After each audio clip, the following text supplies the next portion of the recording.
இங்க வீட்ல அழகி பாப்பா வச்சு பெரிய போராட்டமே நடக்குது. கௌதம் வேற சூர்யா தான் அப்பான்னு சொல்லுன்னு சொல்லி எங்க அழகி கிட்ட சொல்ல, அழகியும் வந்துட்டு சொல்ல போக இத ஐஸ்வர்யா கண்டுபிடிக்க, இப்படி இந்த பிரச்சனையில கௌதம் மாட்டிக்க எல்லாருமே இங்க காரி துப்பாத குறையா கௌதம பேசிட்டும் போயிடுறாங்க. அதுக்கு பிறகு ஐஸ்வர்யா கூப்பிட்டு எங்க கௌதம் கிட்ட சொல்றாங்க, "எதுக்கு தேவையில்லாத வேலையெல்லாம் பார்த்துட்டு இருக்க? இந்த குழந்தைக்கு நீ அப்பாவா இருக்கிறனால தான் அடுத்தவங்கள மாட்டி விடலான்னு நினைக்கிறேன்னு" சொல்லி கேட்கும்பொழுது, "இங்க இல்ல ஐஸ்வர்யா" அப்படி இப்படின்னு சொல்லி இங்க பயந்த மாரியே பேசிக்கிட்டு இருக்காங்க. "இதுதான் உனக்கு கடைசி. இன்னொரு தடவை இந்த குழந்தைய வச்சு வேற ஏதாவது இந்த குடும்பத்துல விளையாடணும்னு நினைச்சேன், அப்புறம் நான் மனுஷாவே இருக்க மாட்டேன்னு சொல்லி திட்டிட்டு போயிறாங்க. அது மட்டும் இல்லாம எங்க சித்ரா தேவியுமே கௌதமா திட்டிட்டு தான் போறாங்க. ஏற்கனவே இந்த வீட்ல இருக்கிறது உனக்கு மதிப்பு மரியாதைன்னு எதுவுமே இல்ல.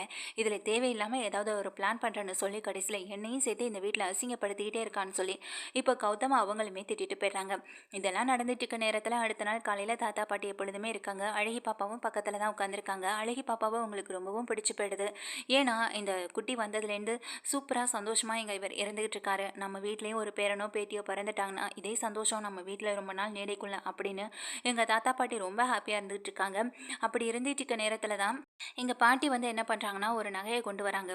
இதுதான் பாரம்பரிய நகை ராஜலக்ஷ்மி. இந்த நகை யாருக்கு போகணுமோ அது வந்து நீ தான் இனிமே எடுக்க வேண்டிய ஒரு முடிவும். ஏன்னா இந்த வீட்டுக்கு 3 மருமகள்களா நீங்க 3 பேருமே வந்தீங்க. ஆனா உங்க 3 பேர்கிட்டயும் எனக்கு கொடுக்க தோணல. ஏன்னா இதை நான் வச்சிருந்ததே இந்த வீட்டுக்கு வரப்போற இன்னொரு புதுசா 3 மருமகள்களுக்காக தான். இப்போ இந்த வீட்டுக்கு மகா, ஐஸ்வர்யா, பிறகு அனாமிகான்னு 3 பேரும் வந்துட்டாங்க. இந்த 3 பேர்ல யாருக்கு இந்த நகை போய் சேரணுன்றது அந்த கடவுள் கொடுக்குற ஒரு குடுப்பனையில தான் இருக்கு. அது யாருக்கும் சேரணுன்றத அந்த கடவுளே தீர்மானிப்பாரு அப்படின்னு சொல்றாங்க. இந்த நகையை வந்துட்டு எடுத்து காட்டுறாங்க. ராஜலக்ஷ்மி பார்க்குறாங்க. ராஜலக்ஷ்மி, மூத்த மருமகளா உன்கிட்ட நான் கொடுக்குறேன். இது உனக்கானது கிடையாது. நான் இப்பொழுதே சொல்கிறேன். இதனால் நீங்கள் 3 பேரும் சண்டை போட்டுக்க வேண்டாம். இந்த 3 மருமகள்ல யாராவது ஒருத்தவங்களுக்கு தான் போய் சேரணும். அதுக்காக மட்டும்தான் இந்த பாரம்பரிய நகையை கொடுக்குறேன். கடைசி வரைக்கும் அவங்கக்கிட்ட இருக்கிறது மட்டும் இல்லாமல் இது அடுத்தடுத்த சந்ததிகளுக்கு போய்கிட்டே இருக்கணும். அதுக்காக மட்டும்தான் சொல்லிட்டு இங்கே கொடுக்குறாங்க. இது வந்துட்டு எப்போ என்னன்றதை நான் வந்து தெளிவாக சொல்கிறேன்னு சொல்லிட்டு இங்கே ராஜலக்ஷ்மி கையில் கொடுத்துட்டும் போய்ட்றாங்க. இதை பார்த்துட்டு இருந்த காயத்ரிக்கு கண்டிப்பாக எங்கள் அனாமிகாவுக்கு தான் வந்து சேரணும். அனாமிகா எல்லாத்துலேயுமே பர்ஃபெக்டாக இருக்கிற ஒரு பொண்ணு. அப்படிப்பட்ட ஒருத்திக்கு இங்கே எப்படியாவது அந்த நகை வந்தே சேரணும். அப்படி கடவுள் தீர்மானிப்பாருன்னா கண்டிப்பாக அத்தை இதில் ஏதோ ஒரு பெரிய டெஸ்ட் வச்சுருப்பாங்கன்னு தான் நினைக்கிறேன். அது மூலமாக தான் யாராவது ஒருத்தவங்களுக்கு இந்த நகை போய் சேரணும்னு நினைக்கிறாங்க. கண்டிப்பாக மகாவுக்கோ ஐஸ்வர்யா கைக்கோ போயிடக்கூடாது அப்படின்னு நினச்சிட்டு இருக்காங்க. அதே போல் நம்ம சித்ரா தேவி நினச்சிட்டு இருக்காங்க, இங்கே இந்த நகை வந்துட்டு ஐஸ்வர்யா கைக்கு வரதான் நமக்கு இப்போதைக்கு நல்லது. ஐஸ்வர்யா கைக்கு வந்துடுச்சுன்னா போதும். அதுக்கப்புறம் அவகிட்டேருந்து எப்படி இதை நம்ம எடுத்துக்கிறதுன்றதை பற்றி அதுக்கப்புறம் யோசிக்கலான்னு எங்கள் கௌதம் கிட்ட சொல்ல, ஐஸ்வர்யாவுக்கு எப்படிமா அப்படின்ற மாதிரி யோசிக்கிறாங்க. ஆமாண்டா, இந்த நகை மகா கைக்கோ இல்லை அனாமிகா கைக்கோ போயிடக்கூடாது, ஐஸ்வர்யா கைக்கு தான் வந்தாகணும் அப்படின்னு சொல்லி ரொம்பவே அடமெண்ட்டாக சொல்லிடுறாங்க. அதே போல் இங்கே இருக்கிற மகா கிட்ட வந்துட்டு கேட்குறாங்க சூர்யா, என்ன மகா உனக்கு அந்த நகை ரொம்ப பிடிச்சிருக்கா? அந்த நகை உனக்கு வரணும்னு நினைக்கிறியான்னு கேட்கும்பொழுது, எனக்கு நகை மேலெல்லாம் எந்த ஆசையும் இல்லைங்க. இங்கே யார் கைக்கு போகணும்னு விதி இருக்கோ அது அவங்க கைக்கு போகட்டும். அதுக்காக அதை பற்றின யோசனையோ சிந்தனையோ எனக்கு இப்போதைக்கு கிடையாது. நகை பற்றின எந்த ஆசையும் எனக்கு இல்லவும் இல்லை அப்படின்னு சொல்லிட்டு போயிடுறாங்க. ராஜலக்ஷ்மி இதை கேட்டு மனசளவில் கொஞ்சம் சந்தோஷப்பட்டுக்கிறாங்க. அப்படி அத்தை இந்த நகை யாருக்கு போகணும்னு சொல்லியிருக்காங்கன்னு தெரியலே நினச்சிட்டு இருக்கேன். மகாவோட நல்ல எண்ணத்தை நினச்சி ரொம்ப சந்தோஷப்படுறாங்க. எங்கள் காயத்ரி பேசினதையும் கேட்டாங்க. ராஜலக்ஷ்மி சித்ராதேவி பேசினதையும் கேட்டாங்க. அதே போல் மகா வாயிலேருந்து என்ன உண்மை வரணுன்றதையும் இவங்க வந்து தெரிஞ்சுக்கிட்டாங்க. தெரிஞ்சுக்கிட்ட பிறகும் இந்த நகை யாருக்கு போக போகிறதுன்றதை எப்படி தீர்மானிக்க போகிறாங்கன்னு தெரியலன்னு அந்த ஒரு குழப்பத்தில் ராஜலக்ஷ்மி அந்த நகையை கொண்டு போய் தன்னுடைய ரூமில் கொண்டு வச்சிடறாங்க. அதுக்கு பிறகு இங்கே எப்பொழுதும் போல் அடுத்த நாள் நடந்துகிட்டு இருக்க நேரத்தில் எங்கள் மகாவும் சரி கூடவே ஐஸ்வர்யாவும் சரி அவங்க 2 பேரும் ஜாலியாக கிச்சனில் நின்றுட்டுருக்கேன். அப்போ அங்கே வர அனாமிகா, என்னக்கா 2 பேரும் கிச்சனில் இருக்கீங்களேன்னு சொல்ல, ஆமாம் நாங்கள் 2 பேரும் இருக்கோம், நீ மட்டும் எங்கே போன? இந்த வீட்டுக்கு நீயும் வாழ வந்த மருமக தானே, அப்படி இருக்கப்போ இந்த வீட்டில் நீ வேலை பார்த்தா உனக்கு என்ன பிரச்சனைன்னு சொல்லி கேட்குறாங்க. அப்படியெல்லாம் ஒன்றும் இல்லைக்கா, நான் நல்லா தானே வேலை பார்ப்பேன், எனக்கு இந்த கிச்சனில் கொஞ்சம் இடம் கொடுத்தீங்கன்னா நானும் வேலை பார்ப்பேன்னு சொல்ல, கிச்சன் 2 பேரும் நிற்கிற அளவுக்கு இல்லையா அனாமிகா? தாராளமாக எத்தனை பேர் வேணாலும் நின்னா இங்கே வேலை பார்க்கலாம். உனக்கு என்னமோ இந்த கிச்சனுக்குள்ளே வர உரிமையே இல்லாத மாதிரி பேசுகிற, நீயும் வந்து வேலை பாரு அப்படின்னு சொல்கிறாங்க. நான் வேணால் வெளியில் போய்க்கிறேன் அப்படின்னு சொல்லும்போது, இல்லைக்கா பரவாயில்ல அப்படின்னு சொல்லிட்டு பார்த்துட்டே இருக்காங்க. என்ன மகாக்கா, உங்களுக்கு அந்த நகை கிடைக்கணும்னு ரொம்ப ஆசைப்படுறீங்க போல் அப்படின்னு சொல்லும்போது, இப்போ எதுக்கு தேவையில்லாத பேச்சு பேசிக்கிட்டு இருக்க? அது பாட்டி எடுக்க வேண்டிய முடிவு, பாட்டி எடுக்கிற முடிவில் தான் எல்லாமே இருக்குன்னு சொல்லும்போது, அதுக்காக தான் சொல்கிறேன், பாட்டிக்காக நீங்கள் பார்த்து பார்த்து ஒன்றையும் செஞ்சிட்ருக்கீங்களே, ஒருவேளை இந்த நகைக்காக தான் செய்கிறீங்களோன்ற ஒரு சந்தேகம் எனக்கு வருதுன்னு சொல்ல, தேவையில்லாமல் எதுவுமே பேசாத என் தங்கச்சியை பற்றின்னு எங்கள் ஐஸ்வர்யா வந்து கோவப்பட்டு பேசுகிறாங்க. ஆமாம் உண்மையை தான் சொல்கிறேன், ஏன்னா எங்கள் மகாவுக்கு கிடைச்சாலும் அதில் உங்களுக்கும் பங்கு நகை இருக்குல்ல, ஏன்னா 2 பேருமே கூட பொறந்த அக்கா, தங்கச்சி. அதனால 2 பேருக்கு யாருக்கு கிடைச்சாலுமே அதில அவங்க சந்தோஷப்பட்டுக்க வேண்டியதான். ஆனா நான் அப்படி கிடையாதுல்ல. நான் வெளியிலேருந்து வாழ வந்த பொண்ணு தானே அப்படின்ற மாதிரி சொல்ல, ஆமா இதில என்ன சந்தேகம் இருக்கு? நீ என்ன இருந்தாலும் வெளியிலேருந்து வாழ வந்த பொண்ணு தான் அப்படின்னு எங்க ஐஸ்வர்யா சொல்ல, அக்கா எதுவும் பேசாத அமைதியா இருக்கா. அவ தான் ஏதோ புரிஞ்சுக்காம பேசுறானா, நீயும் என் அக்கா கூட கூட பேசிக்கிட்டு இருக்கன்னு எங்க மகா சொல்றாங்க. அதுக்குன்னே ஐஸ்வர்யாவும் சொல்றாங்க, ஆமா மகா, இப்படியே நம்ம அமைதியா இருக்கிறதுனால தான் நம்ம தலைமையில ஏறி உட்காந்து மிளகா அரைக்கிற அளவுக்கு இப்போ இங்கே நம்ம முன்னாடி வந்து என்ன பேசிக்கிட்டு இருக்கா. என்ன இவளை விட வசதி குறைச்சலாண்டா இவ பேசுறதை கேட்டு நம்ம அமைதியா இருப்போம்னு நினைச்சிட்டாளா இவன். இந்த ஐஸ்வர்யா ஆறுன்னு தெரியல இல்லைனா அப்படின்ற மாதிரி காட்ட, இங்கே உடனே ஐஸ்வர்யாவை பார்த்து அனாமிகா சொல்றாங்க, ஏன்க்கா இந்த மாதிரி நேரத்தில் என்கிட்ட கோவப்பட்டுட்டு இருக்கீங்கன்னு சொல்லி ரொம்ப சாதுவாக பேசுகிறாங்க. பின்ன என்ன, இந்த நகைக்காக நாங்கள் எதை பற்றியுமே யோசிக்கல சிந்திக்கவும் இல்லை. ஆனால் இந்த நகையை பற்றி நீ வாலண்டியாக வந்து பேசும்பொழுது உனக்கு தான் இந்த நகை மேலே ஒரு அலாதி பிரியம் இருக்கும்னு நினைக்கிறேன். அதுக்காக தான் இப்படி எங்ககிட்ட வந்து கேட்டுக்கிட்டு இருக்கேன்னு சொல்லி எங்கள் பகிரங்கமாக பேசுகிறாங்க. அப்போ அங்கே வர காயத்ரி, இங்கே என்ன பிரச்சனை அப்படின்னு சொல்லி கேட்க, ஒன்றும் இல்லைத்த, சும்மா தான் பேசிக்கிட்டு இருந்தோன்னு சொல்லும்போது உடனே எங்கள் காயத்ரி சொல்கிறாங்க, இங்கே பாரு மகா, இங்கே பாரு ஐஸ்வர்யா, உனக்கும் தான் எப்படி இருந்தாலும் அந்த நகை உங்கள் 2 பேருக்கும் வந்து சேரது போகிறது கிடையாது. அதனால் அதை பற்றின எண்ணமோ ஆசையோ இது எதுவும் இருந்தாலும் தூக்கி போட்டுட்டு நடக்க வேண்டிய வேலையை மட்டும் பாருங்கள். கண்டிப்பாக அது அனாமிகாவுக்கு தான் வரும் அப்படின்னு சொல்லி அதிரடியாக பேசிட்டு அனாமிகாவை கையோடு கூட்டிகிட்டு அங்கேருந்து வெளியில் வராங்க. வெளியில் வந்து உட்காந்துருக்காங்க. இங்கே எல்லாருக்காகவுமே டீ போட்டு, நீ வெடுக்கா எதுக்காகக்கா இப்படி பேசிக்கிட்டு இருக்குன்னு சொல்லிட்டு டீ போட்டு எடுத்துகிட்டு வந்து எல்லாருக்கும் கொடுத்துட்டு அங்கே கிச்சனுக்கு திரும்ப போகிறப்ப மகா மகா அப்படின்னு சொல்லிட்டு இங்கே அழகி பாப்பா ஓடி வராங்க. என்னடா அழகி அப்படின்னு கேட்கும்போது, மகா நான் தான் இப்போ படிச்சுட்டேன்ல, படித்தா எனக்கு நீ எனக்கு மொபைல் ஃபோன் தரேன்னு சொன்னல, கொஞ்சம் நேரம் கொடுக்குறியானா கேம் விளையாடிட்டு தரேன் அப்படின்னு கேட்குறாங்க.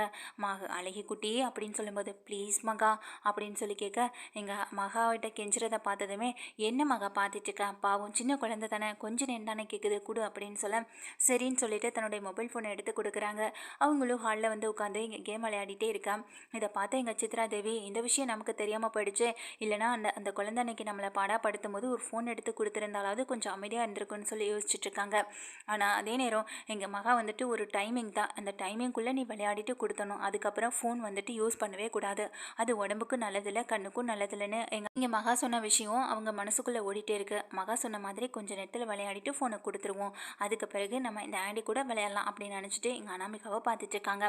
என்னடி என்ன பார்க்குறேன்னு சொல்லிட்டு எங்கள் அனாமிகா பார்க்க ஒன்றும் இல்லைன்ற மாதிரி தலையாடிட்டு இங்கே திரும்பவும் கேம் விளையாட ஆரம்பிச்சிடுறாங்க.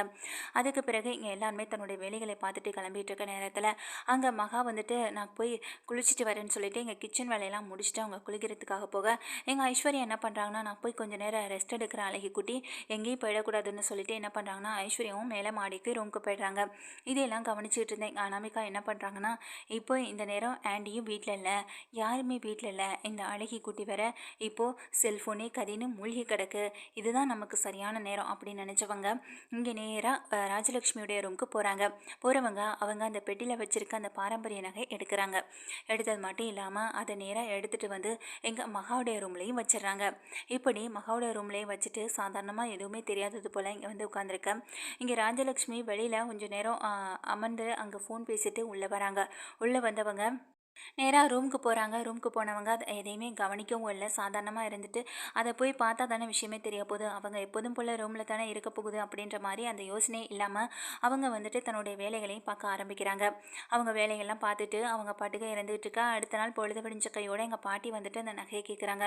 ராஜலக்ஷ்மி உங்ககிட்ட ஒரு நகையை கொடுத்தேன்ல, அந்த நகையை எடுத்துகிட்டு வாமா அப்படின்னு சொல்லும்போது, சரிங்க அப்படின்னு சொல்கிறாங்க.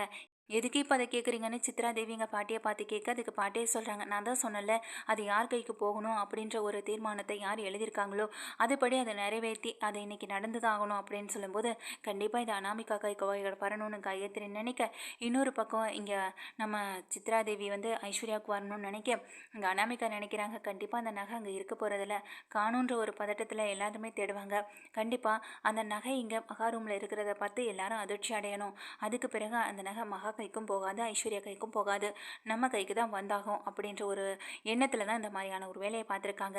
ஆனால் எங்கள் போய் ராஜலக்ஷ்மி பார்க்குறாங்க, நகையை எதையுமே காணும்.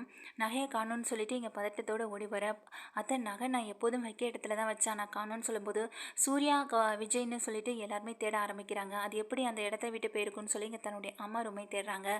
அதே போல் எல்லா இடத்துலையும் தேடுறாங்க. அப்போ அனாமிகா சொல்கிறாங்க, இந்த ஒரு இடத்துல மட்டுமே தேடிட்டு இருந்தால் எப்படி, எல்லா இடத்துலையுமே தேடி பார்ப்போம் அப்படின்னு சொல்லிட்டு எல்லா இடத்தையுமே தேடிட்டு இருக்காங்க. எங்கேயுமே நகையை காணோம். அது எப்படிம்மா ஒரு ரூமில் வச்சு நகை உன்னை மீறி எப்படிம்மா வெளியில் போயிருக்குன்னு சொல்ல, அதான் நேற்று எனக்கு தெரியல. நேற்று நான் வந்ததும் இங்கே கொண்டு வச்சுட்டு கொஞ்ச நேரத்தில் ஃபோன் வந்தது. அண்ணன் ஃபோன் பண்ணாருன்னு சொல்லி தான் நான் வெளியில் எடுத்துகிட்டு போய் ஃபோன் பேச போனேன். அதுக்கப்புறம் நான் இங்கே வந்து கவனிக்கவும் இல்லையே அப்படின்ற மாதிரி சொல்லிட்டு இருக்காங்க. உன்னை சித்ரா தேவி சொல்கிறாங்க, இந்த வீட்டில் யாருமே நகையெல்லாம் எடுத்து பழக்கப்பட்டவங்க கிடையாது. பணத்தை எடுத்தாங்கன்னு சொன்னதுக்கே எங்களை நிற்க வச்சு கேள்வி கேட்டாங்க. ஆனால் பணத்தை இந்த மகன் எடுக்கலைன்றது அப்புறம் தெரிஞ்சு போயிடுச்சு. நகை எடுத்தான்னு சொன்னால் பிரச்சனை வரும். பேசாமல் இந்த குட்டிச்சாத்தா மேலே பழிய போட்டுற வேண்டியதான். நகை எங்கே போணுச்சோ, ஆனால் இந்த குட்டிச்சாத்தானை ஒரு வழியாக இந்த வீட்டிலேருந்து வெளியில் அனுப்பணும்னா இது மேலே பழிய போட வேண்டியதான்னு சொல்லிட்டு, இந்த வீட்டில் புதுசாக வந்திருக்குதுன்னு பார்த்தா இந்த அழகி குட்டின்னு சொல்லி இந்த பாப்பா மட்டும்தான். ஒருவேளை நீ தான் எடுத்தியா, உண்மையை சொல்லு அப்படின்னு சொல்லி அழகி பாப்பாவை கேள்வி கேட்க, என்ன சித்ரா தேவி பேசுகிற? பச்சை குழந்தை மேலே பழி போடுற. குழந்தையும் அந்த தெய்வமும் தெய்வத்துக்கு சமம்னு சொல்வாங்க. ஆனால் நீ என்னடானா இப்போ இந்த குழந்தை மேலே பழி போடுற அப்படின்னு சொல்லும்போது, குழந்தை மேலே தானே பழி போடக்கூடாது, குட்டிச்சாத்தா மேலே பழி போடலாம்ல. ஆனால் இது செஞ்சுருக்க நிறையவே வாய்ப்பு இருக்குது அப்படின்னு சொல்லிட்டு இங்கே சித்ரா தேவி இந்த குழந்தைய பார்த்து கேள்வி கேட்க, இங்கே உடனே பாட்டி கேட்குறாங்க, ஏமா அந்த நகையை பற்றி உனக்கு எதுவும் தெரியுமான்னு சொல்லி கேட்கும்போது, ஆமாம் பாட்டி அப்படின்னு தலையாட்டுறாங்க. எல்லாருமே ரொம்ப அதிர்ச்சியில் எங்கள் அழகி குட்டியை பார்க்க, அழகி பாப்பா உடனே சொல்கிறாங்க, ஆமாம் பாட்டி எனக்கு தெரியும்னு திரும்ப சொல்ல, என்னடா சொல்கிற, அந்த நகையை நீ தான் எடுத்தியா அப்படின்ற மாதிரி இங்கே வந்து ஐஸ்வர்யாவும் கேட்க, இல்லை நான் எடுக்கலை அப்படின்னு சொல்லிட்டு அப்படியே நின்றுட்டுருக்காங்க. வேறு யாருமா எடுத்தான்னு சொல்லும்போது உடனே இங்கே அழகி பாப்பா வந்து கையை நீட்டுறாங்க. அங்கே நிற்கிற அனாமிகாவை பார்த்து, என்னம்மா சொல்கிறேன்னு இங்கே உடனே கேட்க, அதுக்கு அனாமிகா சொல்கிறாங்க, இப்போ எதுக்கு தேவையில்லாமல் ஏன் மேலே பழிய போடுறேன், நான் எடுத்ததை நீ பார்த்தியா அப்படின்னு சொல்லும்போது, ஆமாண்ணா பார்த்தேன்னு சொல்கிறாங்க. பார்த்தீங்கல்ல, இப்போவே இந்த குழந்தை எவ்வளோ பொய் பேசுதுன்னு பாருங்கள். அந்த நகையை எடுக்கிற அளவுக்கு எனக்கு என்ன அவசியம் இருக்குது, அந்த நகையை எடுத்து நான் என்ன பண்ண போகிறேன், அப்படி நான் தான் எடுத்தேன்னா ஏறுமோ தாராளமாக செக் பண்ணி பாருங்கள் அப்படின்னு சொல்கிறாங்க. அதுக்கு உடனே அழகி பாப்பா சொல்கிறாங்க, அது எப்படி அவங்க ரூமில் இருக்கும், அவங்க ரூம்லலாம் இல்லை அப்படின்னு சொன்னதுமே இங்கே உடனே பேரதிர்ச்சி அடைஞ்சு நின்றுட்டுருக்காங்க அனாமிகா. என்னடா சொல்கிற அப்படின்னு திரும்பவும் இங்கே வந்துட்டு மகா கேட்க, ஆமாம் மகா, இவங்க நகையை எடுத்துகிட்டு வந்து உன் ரூமில் வச்சதை நான் பார்த்தேன்னு சொல்ல, இங்கே எல்லாரும் அதிர்ச்சியில் அப்படியே நின்றுட்டுருக்காங்க. ஏன் ரூமில் அப்படின்னு சொல்லிட்டு எங்கள் மகாவும் சரி சூர்யாவும் சரி மேலே மாடிக்கு ரூம் பார்த்தா அங்கே அவங்க பீரோவில் இந்த பாரம்பரிய நகை இருக்கிறத பார்த்து ரொம்ப அதிர்ச்சி ஆகுறாங்க. அதை கையோடு எடுத்துகிட்டு வரவும் செய்கிறாங்க. எடுத்துகிட்டு வந்து செஞ்சது மட்டும் இல்லாமல் இங்கே ஒன்று அனாமிகா மாட்டிக்கிட்டோமே அப்படின்னு நினச்சவங்க, பார்த்தீங்கல்ல இந்த குட்டி பிள்ளை எவ்வளோ பழி சுமத்துதுன்னு, இப்போவே இந்த வயசுலேயே எவ்வளோ போய் எவ்வளோ பித்தலாட்டம், இந்த பிள்ளை எடுத்துகிட்டு போய் அங்கே மகா ரூமில் வச்சது மட்டும் இல்லாமல் அந்த பள்ளியை தூக்கி ஏன் மேலே போடுது, அதுக்கு என்ன அவசியம் வந்திருக்குன்னு சொல்லி இங்கே கேள்வியும் கேட்குறாங்க அனாமிகா. இல்லை நான் பொய்யெல்லாம் சொல்லலை, இவங்க தான் எடுத்தாங்கன்னு நான் உண்மையை தான் சொல்கிறேன் அப்படின்னு இங்கே திரும்பவும் சொல்ல, இதுக்கு பாட்டியும் குழந்தைங்க என்றைக்குமே பொய் சொல்லாதுமா, நீ எதுக்குமா இப்படி பண்ணான்னு சொல்லும்போது, இல்லை பாட்டி இதை நான் செய்யவே இல்லைன்னு அடித்து பேசுகிறாங்க. விஜயும் வந்து கேட்குறாங்க, எதுக்கா நமிக்கா அப்படி பண்ணன்னு சொல்லும்போது, என்ன விஜய் நீயும் இவங்க கூட சேர்ந்து எல்லாரும் முன்னாடி என்னை அசிங்கப்படுத்துகிற மாதிரி பேசுகிறேன், நான் எதுக்காக இந்த நகையை எடுக்க போகிறேன், உனக்கு என் மேலே கொஞ்சம் கூட நம்பிக்கை இல்லையா அப்படின்னு இங்கே கேள்வி கேட்குறாங்க. இப்போ வந்து இந்த குழந்தை சொல்லுதேன்னு இந்த குழந்தை மேலே உனக்கு இவ்வளோ நம்பிக்கை இருக்குது, ஆனால் என்னை காதலிச்சு கல்யாணம் பண்ணிட்டு வந்தேன், என் மேலே உனக்கு கொஞ்சம் கூட நம்பிக்கை இல்லையான்னு அனாமிகா கேள்வி கேட்க, எங்கள் விஜய் எதுவுமே பேசாமல் அமைதியாக நிற்க, உடனே இங்கே என்ன பண்ணுறாங்கன்னா இந்த அழகி குட்டி, இங்கே பாரு மகா உன் ஃபோனில் நேற்று எனக்கு விளையாட கொடுத்தல, அப்போ நான் கேம் விளையாடிட்டு இருந்தப்போ தான் இந்த அனாமிகா பம்மி பம்மி மெதுவாக எங்கள் ஆண்டி அந்த பாட்டி ரூமுக்கு போனதை பார்த்தேன், பாட்டி ரூம்லேருந்து அங்கே இருக்கிற நகையை எடுத்துகிட்டு வந்ததையும் நான் பார்த்தேன், நான் கவனிக்கலாம்னு நினச்சிட்டு இருந்திருக்காங்க, ஆனால் எனக்கு தெரியாமல் அவங்க நகையை மறைச்சி மேலே மாடிக்கு போகிறத வரையும் நான் வீடியோவே எடுத்துட்டேன் மகா, இங்கே பாரு உன் ஃபோனில் இருக்குது அப்படின்னு சொல்லிட்டு காட்டுறாங்க. இதை பார்த்து இங்கே எல்லாருமே ரொம்ப அதிர்ச்சி ஆகுறாங்க. அழகி பாப்பா சரியான நேரத்தில் சாமர்த்தியமாக செயல்பட்டு தான் சொன்னால் நம்புவாங்களோ இல்லையோ, ஆனால் விளையாட்டுத்தனமாக செஞ்ச ஒரு விஷயந்தான் வந்து இப்போ எல்லார் முன்னாடி ப்ரூஃப் ஆயிருக்கு. இதை பார்த்து எல்லாருமே ரொம்ப அதிர்ச்சியில் நின்றுட்டுருக்கேன். இங்கே விஜய் பார்த்து முறைக்கிறாங்க, இவ்வளோ நேரம் நம்மளை பேசினா இப்போ தமிழில் தப்பு இருக்குன்ற உடனே அமைதியாக இருக்காளே நினச்சி விஜய் பார்த்து முறைச்சிக்கிட்டு இருக்கேன். இங்கே உடனே சூர்யா சொல்கிறாங்க, என்ன அனாமிகா, ஏற்கனவே உன்னை எல்லாரும் முன்னாடி வான் பண்ணி விட்டுட்டு போனேன், ஆனால் அப்போயும் நீ திருந்தாமல் இப்போயும் நீ மகா மேலே பழி போடுறதுக்கு என்ன காரணம், மகாவை நீ எதுக்காக தேவையில்லாமல் சீண்டிக்கிட்டே இருக்க, அவன் உன் விஷயத்தில் என்றைக்கும் தலையிடுறதில்ல, அவள் இந்த வீட்டுக்கு மருமகளா பொறுப்பான ஒரு பொண்ணா நல்ல மனுஷியாக நடந்துட்டு இருக்கான், ஆனால் நீ திரும்ப திரும்ப அவளை சண்டை இழுக்கிற மாதிரி அவகிட்ட பிரச்சனை பண்ணுற மாதிரி இந்த மாதிரியான விஷயங்களை பண்ணிகிட்டே இருக்கிறதுக்கான காரணம் என்ன, எனக்கு இப்போவே இந்த விஷயம் தெரிஞ்சாங்கன்னு சொல்லும்போது, என்ன சித்தி எதுக்கு எடுத்தாலும் அனாமிகாவுக்கு சப்போர்ட் பண்ணி பேசுவீங்க, இப்போ என்ன அமைதியாக இருக்குங்க, எதுக்காக இப்படியெல்லாம் பண்ணான்னு நீங்களே கேட்டு சொல்லுங்கள், அப்படி இல்லைன்னா எங்கள் வீட்டில் இருக்க நகையை திருடு போயிடுச்சுன்னு சொல்லி நான் கம்ப்ளைண்ட் கொடுத்துருவேன்னு சொல்லி சூர்யா மிரட்டம். இதுக்கு உடனே அழகி பாப்பா சொல்கிறாங்க, நான் ஆல்ரெடி போலீஸ்க்கே ஃபோன் பண்ணிட்டேனே அப்படின்னு சொல்லி சிரிக்க, இதை கேட்டு எல்லாரும் அதிர்ச்சியாகிறாங்க. என்ன பாப்பா சொல்கிறேன் அப்படின்னு மகா கேட்க, ஆமாம் ஆண்டி, நான் தங்கியிருந்த ஆசிரமத்தில் ஒரு நாள் திருடன்கள்லாம் வந்துட்டாங்க, அப்போ அங்கே இருக்கிற ஆசிரமத்தில் இருக்கவங்க உடனே போலீஸ்க்கு ஃபோன் பண்ணாங்க.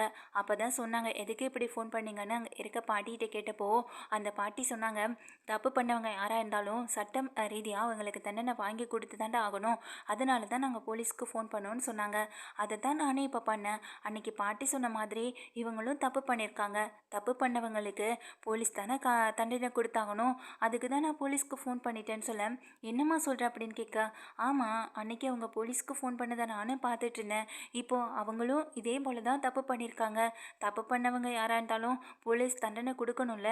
போலீஸ் இப்போ வந்துடுவாங்க அப்படின்னு சொன்னதுமே அனாமிகாவுக்கு பயங்கர டென்ஷன் ஆகுது. தூக்கி வாரி போடுது. இந்த அழகி குட்டியால் நம்ம இப்போ அசிங்கப்பட்டு நிற்கிறோமே நினச்சி நின்றுட்டுருக்கேன். எங்கள் தாத்தா பாட்டின்னு எல்லாரும் அதிர்ச்சி ஆகிறது மட்டும் இல்லாமல் இங்கே பாரு, சின்ன குழந்தைக்கு கூட ஒரு விஷயம் தெரியுது. ஆனால் இந்த வீட்டு மருமகனி எப்படி பொறுப்பாக இருக்கணுன்றது ஒரு விஷயம் தெரிய மாட்டுது. மற்றவங்களை பழி வாங்கணுன்ற ஒரு எண்ணத்தில் என்றைக்குமே நீ செயல்பட்டாலும் கடைசியில் இப்படி தான் அந்த விஷயம் உன்னை காலையும் மாறிவிடும். நீ இப்படி தான் அசிங்கப்பட்டு நிற்கிற மாதிரி இருக்கும். பொறுப்பாக எங்கள் விஜய்க்கு மனைவியாக இந்த குடும்பத்துக்கு மருமகளாக வாழணுன்ற ஒரு எண்ணம் உனக்கு இருந்ததுன்னா, சந்தோஷமாக வாழணும்னு நினச்சேன்னா நீ இப்போ இங்கே இருக்கலாம். ஒருவேளை இதே தப்பை திரும்ப திரும்ப பண்ணுவேன், மகாவுக்கும் ஐஸ்வர்யாவுக்கும் தொடர்ந்து தொந்தரவு கொடுத்துட்டே இருப்பேன் அப்படின்னு நீ நினச்சனா இந்த வீட்டை விட்டு நீ தாராளமாக வெளியில் போகலாம். இன்னும் கொஞ்ச நேரத்தில் இந்த பாப்பா சொல்கிற மாதிரி போலீஸ் வந்துடும். போலீஸ்கிட்ட என்ன சொல்லி என்ன பேசுவீங்களோ எனக்கு தெரியாது. இந்த குடும்பமானோ என்றைக்குமே இந்த குடும்பமானத்தை காற்றுல பறக்க விடாமல் இருந்தால் சரின்னு சொல்லிட்டு போக எங்கள் விஜய் பார்த்து முறைக்கிறாங்க. இவ்வளோ நேரம் என்கிட்ட எகிரி எகிரி பேசினேன் அனாமிகா, இப்போ ஊமையில் தப்பு இருக்குன்ன உடனே அப்படி எதுவுமே பேசாமல் பம்மிட்டு நின்றுட்டுருக்கேன்னு சொல்லி கேட்க, அது இல்லை விஜய் அப்படின்னு கையெடுக்க உடனே இங்கே சொல்கிறாங்க, எதுவுமே என்கிட்ட பேசாத, ஒரு வார்த்தை கூட பேசாத. அண்ணி மேலே பழி போடணும்னு நினச்சிருக்க. பண விஷயத்தில் அன்றைக்கி அப்படி நடந்துக்கிட்டதே எனக்கு பிடிக்கல. இப்போது நகை விஷயத்தில் இன்னும் என்னென்ன விஷயங்கள் இந்த வீட்டில் செய்கிறதுக்கு காத்துக்கிட்டு இருக்கேன். யாருக்கும் தெரியாது, யாருக்கும் எதுவும் தெரியாமல் செஞ்சால் யாரும் நம்மளை கண்டுபிடிக்க மாட்டாங்க ஒரு எண்ணம் தானே. ஆனால் கடைசியில் இந்த குழந்தையோட கண்ணில் மாட்டிக்கிட்ட, அதனால் தெரிய வந்திருக்கு நீ யாருன்ற விஷயம். இதுக்கப்புறம் என்கிட்ட நீ ஒரு வார்த்தை கூட பேசாத. போலீஸ் வரட்டும், வந்ததுக்கப்புறம் விசாரணை செய்வாங்கள்ல, அதுக்கப்புறம் இருக்குன்னு சொல்லும்போது எங்கள் அழகி பாப்பா பார்க்குறாங்க. என்ன பயந்துட்டீங்களான்னு சொல்லி கேட்குறாங்க.